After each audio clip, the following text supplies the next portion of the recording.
देखो, हम लोग बैक्टीरियोलॉजी पढ़ रहे हैं। बैक्टीरियोलॉजी में साइटोप्लाज्म पढ़ रहे हैं, ठीक है। साइटोप्लाज्म में तुम लोग को बताया था बहुत सारा स्ट्रक्चर ऐसे ही प्रेजेंट रहता है, ऐसे ही तैरते रहता है, ठीक है। उसमें बताया था एक मीजोजोम होता है, दूसरा राइबोसोम्स और इंक्लूजन बॉडीज सब, ठीक है। ये सब क्या होता है, मेम्ब्रेन बाउंड स्ट्रक्चर नहीं होता है, ऐसे ही साइटोप्लाज्म में क्या होता है, तैरते रहता है। समझ में आया। तो मीजोजोम के बारे में स्टडी कर लिए थे। मीजोजोम बताए थे क्या चीज का बना हुआ रहता है, प्लाज्मा मेम्ब्रेन के एक्सटेंशन से क्या होता है, बनता है, ठीक है। उसके बाद उसका काम बताए थे, दो टाइप्स का होता है। जो पेरीफेरी बाहर में रहता है उसको पेरीफेरी मीजोजोम्स बोलते हैं, जो अंदर में रहेगा वो सेंट्रल। दोनों का काम अलग अलग है। पेरीफेरी है तो क्या करेगा, रेस्पिरेशन में हेल्प करेगा, बहुत सारा इंजाइम जो ऑक्सीडेशन के लिए प्रेजेंट है उसी में रहेगा, ठीक है ना, एटीपी का फॉर्मेशन वगैरह करेगा। और जो सेंटर में है तो किसके पास रहेगा, न्यूक्लियोइड के पास। तो न्यूक्लियोइड क्या करता है, डीएनए रेप्लिकेशन करेगा, ठीक है ना। हाँ, उस सब में वो मदद करेगा। आज हम लोग पढ़ रहे हैं अब दूसरा नंबर पे राइबोसोम्स। अब राइबोसोम्स में ज्यादा कुछ नहीं है। राइबोसोम सबसे पहले क्या करता है, प्रोटीन सिंथेसिस करता है, ठीक है। जो राइबोसोम्स हम लोग में है, ठीक है, यूकैरियोट्स में, वो भी क्या करता है, प्रोटीन ही बनाता है। और बैक्टीरिया में भी क्या करता है, प्रोटीन ही बनाता है, ठीक है। लेकिन अंतर थोड़ा सा, अंतर क्या है कि जो राइबोसोम होता है प्रोकैरियोट्स में, किसमें, प्रोकैरियोट्स मतलब बैक्टीरिया वगैरह में। समझ में आया। ये कितना होता है, 70s टाइप। लेकिन वही राइबोसोम जो हम लोग में रहता है यूकैरियोट्स में, प्लांट वगैरह में, क्या आता है, 80s टाइप। अब ये एक क्वेश्चन पूछता है कि प्रोकैरियोट्स में कौन सा राइबोसोम प्रेजेंट रहता है, कौन सा आंसर जाएगा, 70s। और यूकैरियोट्स में पूछ देगा तो 80s, ठीक है ना। ये दो टाइप्स ऑफ क्या होता है, राइबोसोम होता है, एक 70s और एक 80s, ठीक है। और देखो 50s और 30s, 30 और 50 मिलकर क्या होता है, 70 को। देखो जोड़ना नहीं है यहाँ पे, समझ में आ रहा है। तुम बोलेगा कि सर जोड़कर 80 आएगा, तो जोड़ना नहीं है। मतलब 50s, देखो 50s अलग राइबोसोम है, ठीक है। एक क्या है, 30s राइबोसोम। और ये दोनों मिलता है तो क्या बनाता है, 70s राइबोसोम। तो क्वेश्चन पूछेगा कि 70s राइबोसोम क्या चीज से मिलकर बनता है, तो क्या आंसर होगा, 50 और ये भी क्वेश्चन पिछला साल आया हुआ था, ठीक है। ये सब बताए हुए तो फिर से तुम लोग को ही बता दे रहा है। ये जो 70s टाइप का जो राइबोसोम होता है क्या चीज से बना हुआ रहता है, 50s और 30s। और वही जो राइबोसोम यूकैरियोट्स में प्रेजेंट रहता है कौन सा टाइप रहता है, 80s। और 80s क्या चीज से मिलकर बनता है, 60 और 40। ये दोनों क्या होता है, मिलता है, और मिलकर क्या बनाता है, 80s। याद रहेगा। राइबोसोम में ये तीन है, तीनों का तीनों क्वेश्चन पूछता है कि सबसे पहले राइबोसोम का फंक्शन क्या है, तो क्या है फंक्शन, प्रोटीन सिंथेसिस। उसके बाद क्वेश्चन पूछता है कि जो राइबोसोम है प्रोकैरियोट्स में या बैक्टीरिया में कौन सा टाइप का प्रेजेंट रहता है।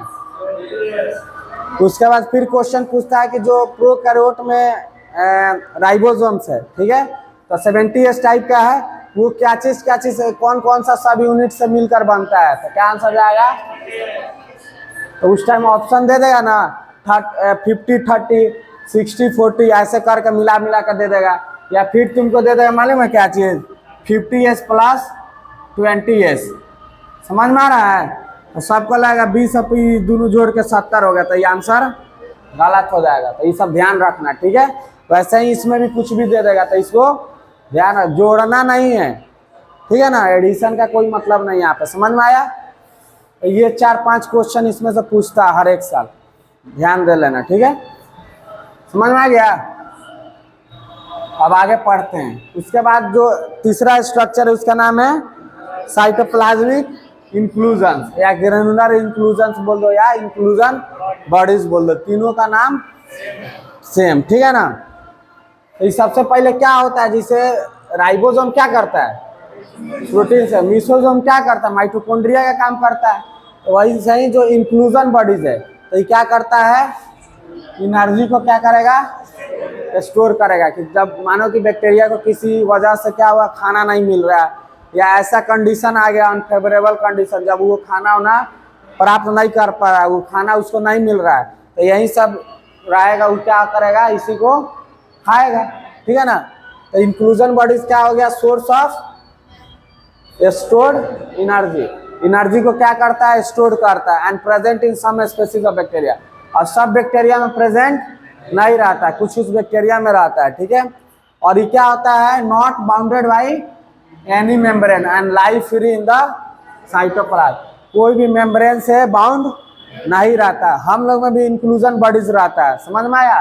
लेकिन हम लोग का क्या होता है? मेम्ब्रेन बाउंड रहता है। ठीक है? इस सब में क्या बता रहे हैं कि कोई भी मेम्ब्रेन बाउंड नहीं रहता, इसीलिए क्या होता है? साइटोप्लाज्म में सब तैरते रहता है इधर उधर। समझ में आया? बोलो, समझ में आया? तो ये क्या होगा? एक तो सोर्स ऑफ स्टोर्ड एनर्जी, दूसरा क्या है? बोलो। हाँ, कोई भी मेम्ब्रेन से बाउंड नहीं रहता है, सीधे खुला हो रहता है। अब एग्जाम्पल इंपॉर्टेंट है, इससे क्वेश्चन यहाँ पे पूछता है। सबसे पहले जो प्रेजेंट रहता है नाम है क्या चीज? क्या है? बोलो। Glycogen granules. ग्लाइकोजन क्या है? कार्बोहाइड्रेट है। तो क्या करेगा? स्टोर कार्बोहाइड्रेट, मतलब स्टोर करके रखेगा ना कार्बोहाइड्रेट। तो जब भी बैक्टीरिया को कार्बोहाइड्रेट का जरूरत पड़ेगा तो क्या होगा? ग्लाइकोजन ग्रेन्यूल्स से क्या करेगा? प्राप्त कर लेगा। उसके बाद एक नाम है ये वोलेटिन ग्रेन्यूल। ये बहुत ज्यादा क्वेश्चन पूछता है। ठीक है ना? इसको 3 स्टार मार लो। क्या है? वोलेटिन ग्रेन्यूल्स। बोलो। ये क्या करता है? स्टोर क्या करता है? Phosphate polymer. अब सबसे ज्यादा जो क्वेश्चन पूछता है कि वोलेटिन ग्रेन्यूल्स कौन सा बैक्टीरिया में पाया जाता है, तो कौन सा बैक्टीरिया है? कॉर्निबैक्टीरियम डिप्थीरी। ठीक है ना? एक डिप्थीरिया बीमारी होता है। ठीक है ना? कौन बैक्टीरिया करता है? कॉर्निबैक्टीरियम डिप्थीरी। ठीक है ना? उसी में क्या होता है? ये वोलेटिन ग्रेन्यूल्स पाया जाता है। ठीक है ना? वोलेटिन ग्रेन्यूल्स को मेटाक्रोमेटिक ग्रेन्यूल्स भी बोला जा सकता है। मतलब क्या होता है कि इसमें बहुत सारा मेटा क्रोमेटिक, इसमें क्या होता है ना, बहुत सारा अलग अलग तरह का क्या होता है? कलर्ड क्या होता है? प्रेजेंट रहता है। समझ में आया? 3 4 5 तरह का क्या रहेगा? कलर्ड सब प्रेजेंट में रहेगा। ठीक है ना? जब एल्बर्ट स्टैंड करवाएंगे तो इसमें बताएंगे। ठीक है? तो याद रखना कि मेटाक्रोमेटिक ग्रेन्यूल्स या वोलेटिन ग्रेन्यूल्स किसमें प्रेजेंट रहता है? बोलो। कॉर्निबैक्टीरिया डिप्थीरिया। याद रहेगा? बोलो बोलो। तो ध्यान रखना। ठीक है ना? कि जो वोलेटिन ग्रेन्यूल्स है, ठीक है, कहाँ प्रेजेंट रहता है? कॉर्निबैक्टीरियम डिप्थीरिया, या उसी को क्या बोलते हैं? मेटाक्रोमेटिक। तो दोनों में से कोई नाम से आ सकता है कि मेटाक्रोमेटिक ग्रेन्यूल्स कहाँ प्रेजेंट रहता है, किस बैक्टीरिया में? तो क्या आंसर जाएगा? या वोलेटिन ग्रेन्यूल्स भी पूछेगा तो कॉर्निबैक्टीरियम डिप्थीरिया। ठीक है ना? ये भी क्वेश्चन पूछता है हर एक साल। ठीक है? ग्लाइकोजन क्या करता है? स्टोर।